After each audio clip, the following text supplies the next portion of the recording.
Hi class, I'm going to talk about ethics today, and to begin with, media has brought white-collar crime to the attention of many Americans, which has led to the public perception that there is more corruption today than in the past. Whether or not that is true is debatable, but the recent recession caused investors and everyday Americans to withdraw funds from banks and other financial institutions, which led the public to the realization that there is quite a bit of white-collar crime occurring, and that has gone unnoticed in the past. One reason that could be is because people commit white-collar crime when times are tough, so they need money and they go out and try to get it through unethical means, and they take risks in order to make that little bit of extra cash to get by. One of the biggest indicators of whether or not an individual is willing to participate in white-collar crime is the first instance of a minor transgression, and that opens the door for future unethical behaviors that escalate in severity and eventually lead to much more severe cases of white-collar crime that can end up in prison.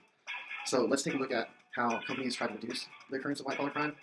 There are four common strategies for trying to reinforce ethical practices, and one is relying on employee values.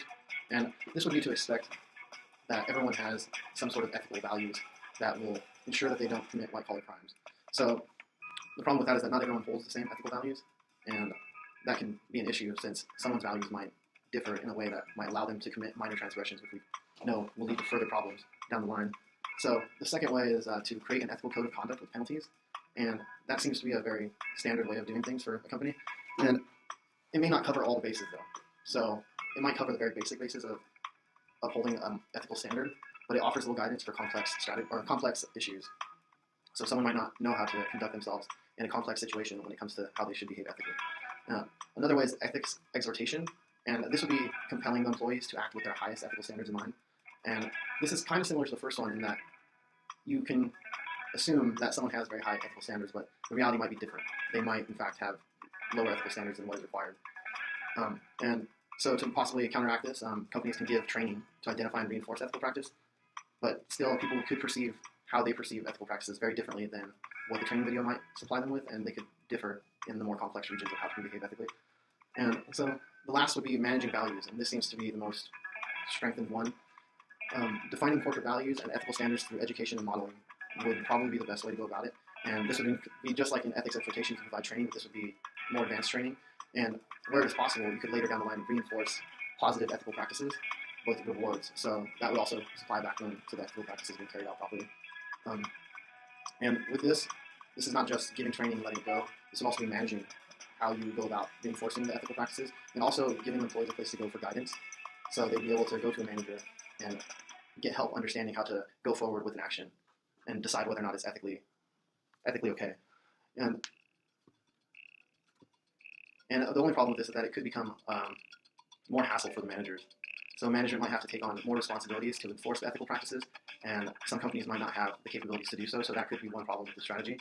But for the most part, it seems to be the most well put together strategy, in that it provides an understanding of what the company's values are, gives them modeling and education on ethical practices, positive reinforcement, and continued support through management. So that seems to be the best way to go. And lastly, how can we conduct ourselves ethically? There's some questions that we can ask ourselves, narrowed it down to 5 questions.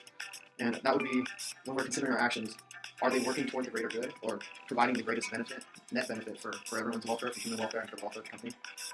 Do they violate the rights of the individuals and groups that are affected by these actions? So are people being violated, are their rights being violated for the sake of these actions? Should they be going forward with these actions knowing that you might be violating the rights of someone in the company or an individual outside the company or the individuals affected by the action? So with products maybe, for example, you wouldn't want to create a product that poses potential risk to the buyers, even if on the opposite side, you could say that, oh, well, this product poses very low risk.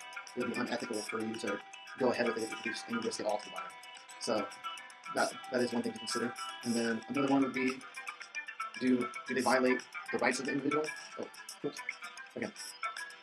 Are the actions being taken fair for all parties involved? So this would be similar to whether or not they violated the rights, but it's more towards, are the actions being taken going to benefit everyone equally? So do they benefit the company, do they benefit the individual buying, and do they also benefit the employees and have a great benefit for everybody? And the way that this could be interpreted would be, does the product benefit the customer? And do the sales of the product benefit the employee? So does it all trickle back down? And does it benefit the company? Does the product go forward? We're putting a good word out there for the company, putting a good name out there for the company. And that is one thing to consider. Another one is, are the actions in line with the virtues? So fairness, honesty, compassion, integrity. We want to recognize that these virtues should be present in our actions. So when we go forward with something, are we being true to these virtues and making sure that we're making fair decisions and honest decisions and compassionate decisions and respecting our own integrity? And lastly, are the benefits of the actions directed towards the common good? So how do they benefit society as a whole? or what is what we're doing retrograde to like the future of our society, or is it positive and is it going to move us forward in society? And that would be just about it for what you can ask yourself. So then again, going forward, all ethical decisions are subject to some sort of perspective that we might hold on our own, and we got to also seek support to understand how our ethics might be different than others, and how together we can have a collectively more ethical world. And that is just about it for my presentation. I hope it was not too bad for you guys.